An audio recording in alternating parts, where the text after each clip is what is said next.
जय गुरुदेव। शिव सूत्र ग्रंथ का अध्ययन चल रहा है और उसकी प्रस्तावना के रूप में जो वार्तिक है, भास्कर जी का जो वार्तिक है, उसके आधार पर अपन इसका शिव सूत्र का अध्ययन कर रहे हैं। और अभी पहला जो सूत्र है चैतन्यमात्मा, वो अभी आरंभ नहीं हुआ है। आज की इकाई में, आज के पाठ में अपन थोड़ा सा शिव जी का स्वरूप देखेंगे, परम शिव का स्वरूप देखेंगे और इनकी जो परंपरा है, ज्ञान की जो परंपरा है, उसको समझेंगे।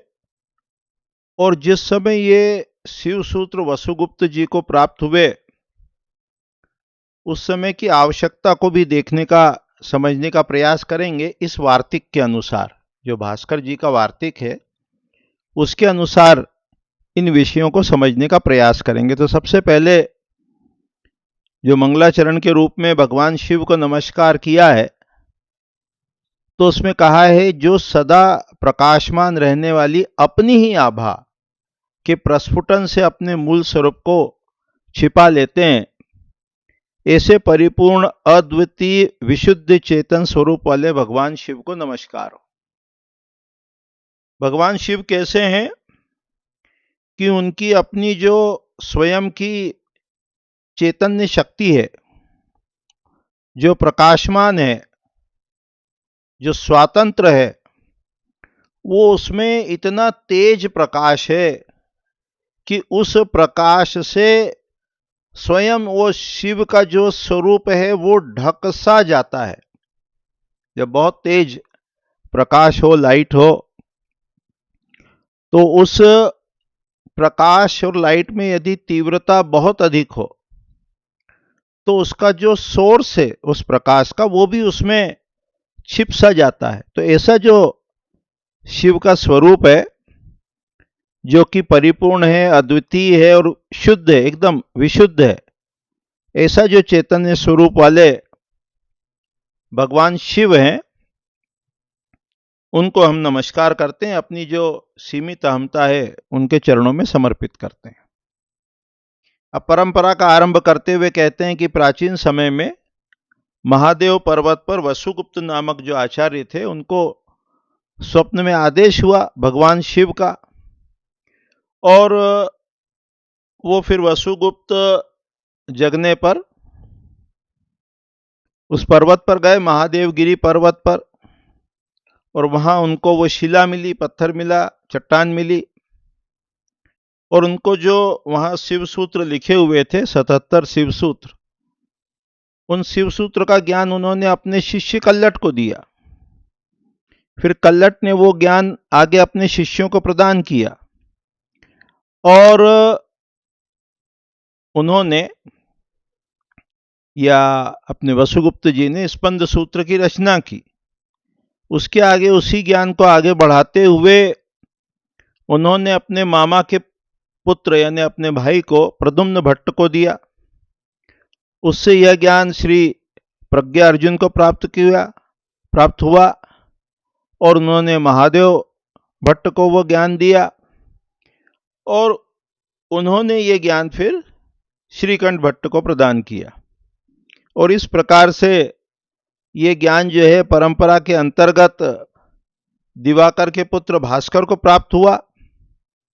और अब जो है वो जो भास्कर जी हैं, जिन्होंने ये वार्तिक लिखा, वो अपने शिष्यों के समूह द्वारा प्रेरित होकर, उनके शिष्यों ने उनसे कहा कि भाई ये जो है इसकी शिव सूत्र की आप वार्तिक लिखो, कमेंट्री करो, डिटेल्ड कमेंट्री करो। क्योंकि उस समय क्या हुआ था कि आगम शास्त्र जो लगभग या तो लुप्त हो गए थे या थोड़ा उनका इंटरप्रिटेशन गलत हो गया था। तो जो सामान्य लोग थे, उनकी जो बुद्धि है वो भ्रमित हो गई थी। उसको ध्यान में रखते हुए, उस की बुद्धि लोगों की भ्रमित ना हो, ये जो शिव सूत्र है इसकी उन्होंने, भास्कर जी ने कमेंट्री की, व्याख्या की और कहा ये जो अपनी आत्मा ही जो है ये शिव स्वरूप है, चैतन्य स्वरूप है। इसी में सर्वकर्तृत्व और सर्वज्ञ के लक्षणों से, गुणों से ये युक्त है। सब कुछ जानने में समर्थ है, सब कुछ करने में समर्थ है, और जो सभी का शिवत्व जो है ये अनुभव से सिद्ध है, और यही इनका अंतिम जो है विश्रांति स्थल है। शिवत्व को पहचानने में,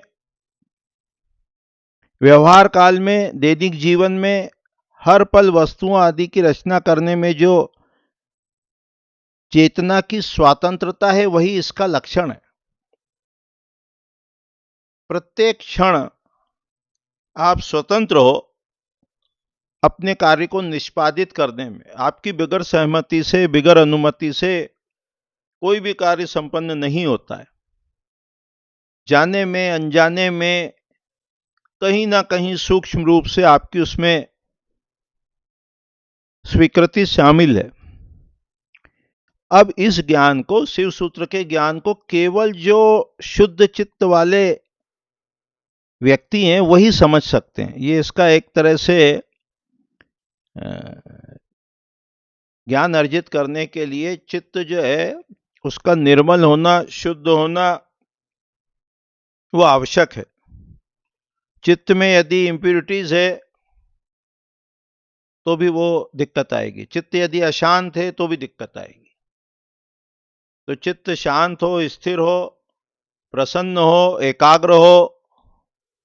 कई बार शास्त्रों में वर्णन आता है, शुणुष्य एकाग्र मानसा, कि एक चित्त होके सुनो। तो ये जो है वही अखंड शिव जो है, शिवत्व जो है, जिसमें सब कुछ करने की, सब कुछ जानने की क्षमता है, योग्यता है, उसका अपना स्वातंत्र है। उनकी स्वयं की इच्छा से, यहां जिसमें माया लिखा है, अपने इसमें वो शब्द अलग आएगा, वेदांती लोग उसको माया कहते हैं। तो उस माया के प्रभाव से जब वो जीव का रूप प्राप्त कर लेता है, कौन? शिव, तो ऐसा लगता है अज्ञान के कारण कि जो वस्तु है वो अलग है, और इसी कारण से मैं और यह, इसमें फर्क आ जाता है। ज्ञाता और ज्ञेय में अंतर आ जाता है। इदम और अहम में वो भेद हो जाता है। इसी के कारण जो है वो शिवत्व का अनुभव नहीं कर पाता है। नहीं तो जितना भी इदम है, जितना भी जगत है, इदम यानी जगत समझ लो, यह समझ लो, वो सब मैं ही हूं, ये भ्रांति नहीं रहती है, ये अनुभव नहीं रहता है, और ये भ्रांति होती है कि मैं और ये जगत अलग अलग हैं। तो ये जो है इस अज्ञान के कारण शिवत्व का बोध या ज्ञान नहीं होता है। तो उस सच्चा ज्ञान है, उसी सत्य के ज्ञान के लिए, कृपा के पात्र लोगों पर कृपा करने के लिए भगवान शिव से, उनके मुख से ये जो है शिव सूत्रों की रचना हुई। तो जिस परमेश्वर का स्वरूप ही शुद्ध ज्ञान है, और जो उनकी एक स्वतंत्र शक्ति है, उसके विस्तार और संकोच पर ही ये जगत का उदय होता है और प्रलय होता है। जब वो शक्ति का विस्तार होता है तो वही शक्ति जो है वो विश्व रूप हो जाती है, विश्व का रूप धारण कर लेती है। और जब उनका संकोच होता है, वो शक्ति अपने आप में जब वो समेटते हैं, तो विश्व का प्रलय हो जाता है, विश्व का नाश हो जाता है, विश्व नहीं रहता है। इनकी जो भाषा है आगम की, उसमें कहते हैं विश्व रूप भी वही है और विश्वोत्तीर्ण वो भी वही है। इसको जैसे सरल करना हो तो जो सोना है, ये थोड़ा व्यवहारिक दृष्टि से देखने का प्रयास कर रहे हैं, तो वही विभिन्न आभूषणों के रूप में हमको प्रतीत होता है, दिखता है। जब भी हम देखते हैं तो हमको वो आभूषण दिखता है, विश्व रूप दिखता है, वो विश्वोत्तीर्ण नहीं दिख पाता है। और यहां जितना भी ये आगम ग्रंथ है, वो कहता है साइमल्टेनियसली आपको वो सोना भी दिखे और आभूषण भी दिखे, विश्व रूप भी दिखे और विश्वोत्तीर्ण भी दिखे, पर्दा अलग दिखे और चित्र अलग दिखे और एक साथ भी दिखे। पर्दे पर जो चित्र बनता है उससे पर्दा प्रभावित नहीं होता है। बाढ़ का चित्र है तो पर्दा ऐसा नहीं है कि भीग जाएगा, आग का चित्र है तो पर्दा जल नहीं जाता है। तो चित्र अलग है, पर्दा अलग है। लेकिन हमारे मन में कोई भी सुख का विचार होता है तो हम कहते हैं अहम सुखी, अहम दुखी। ये जो अनुभूति होती है ये चित्त के, ये जो मन है उसके लेवल पे हो रही है, और अपन जो है मन से ऊपर है, दृष्टा है, साक्षी है, चैतन्य है, जहां से ये दृष्टा और दृश्य दोनों दिखते हैं, दृष्टा भी दिखता है और दृश्य भी दिखता है, उस स्तर की बात हो रही है। तो ये कह रहे हैं कि जब वो शिव जो है अपनी शक्ति का जब प्रसार करते हैं तो विश्व रूप धारण कर लेते हैं, और जब संकोच करते हैं तो वो अपने स्वयं में स्थित हो जाते हैं। इसी ईश्वरी शक्ति के विस्तार से ये संपूर्ण कला चक्र जो है इसकी उत्पत्ति होती है। धीरे धीरे धीरे धीरे विषय में प्रवेश करेंगे तो ये सारा कुछ स्पष्ट हो जाएगा। अब ये जो आत्मा का अपना वास्तविक स्वरूप है, कौन सा स्वरूप है? कि सर्वज्ञ और सर्वकृतित्व, सब कुछ जानने में और करने में समर्थ चैतन्य रूप जो आत्मा का ये जो अपना स्वरूप है, इसको इस्टेब्लिश करने में बहुत सारी आपत्तियां आ जाती हैं लोगों की। अलग अलग दर्शन है, न्याय है, वैशेषिक है, सांख्य है, योग है, कर्म मीमांसा है, वेदांत है। तो ये जो विभिन्न चार्वाक आदि जो दर्शन है, तो बहुत सी आपत्ति। ये क्यों है? क्योंकि कहा आत्मा पर जो इम्प्योरिटीज आ गई है अलग अलग मात्रा में, तो ये अलग अलग थ्योरी कह लो, विचारक कह लो, उनके मत जो है वो डिफरेंट हो गए, अलग अलग हो गए। जो चार्वाक दर्शन होता है, भौतिकवादी जो लोग होते हैं, वो कहते हैं भाई ये जो शरीर है ना, बस यही आत्मा है। पिछले जन्म किसने देखा? बस ये जो शरीर है इसको एंजॉय करो, भले कर्ज करके घी पीना हो तो उसको पियो, और जो कुछ है वो सारा ये शरीर ही है, और कुछ भी जाने आने वाला नहीं है। स्वर्ग नरक किसने देखा? ऐसा वो चार्वाक दर्शन के लोग कहते हैं। न्याय वाले जो लोग हैं, न्यायिक दर्शन जो है, वो कहते हैं जो कुछ है बस ये गुण ही है, जो कुछ है ये गुण ही है, बुद्धि के स्तर पर लेके चलते हैं। मीमांसा वाले जो लोग हैं वो पुर्यष्टक को ही आत्मा मान लेते हैं। ये मन बुद्धि चित्त अहंकार जो है, इसको ही वो मन बुद्धि अहंकार को ही आत्मा मान लेते हैं, पुर्यष्टक को ही आत्मा मान लेते हैं।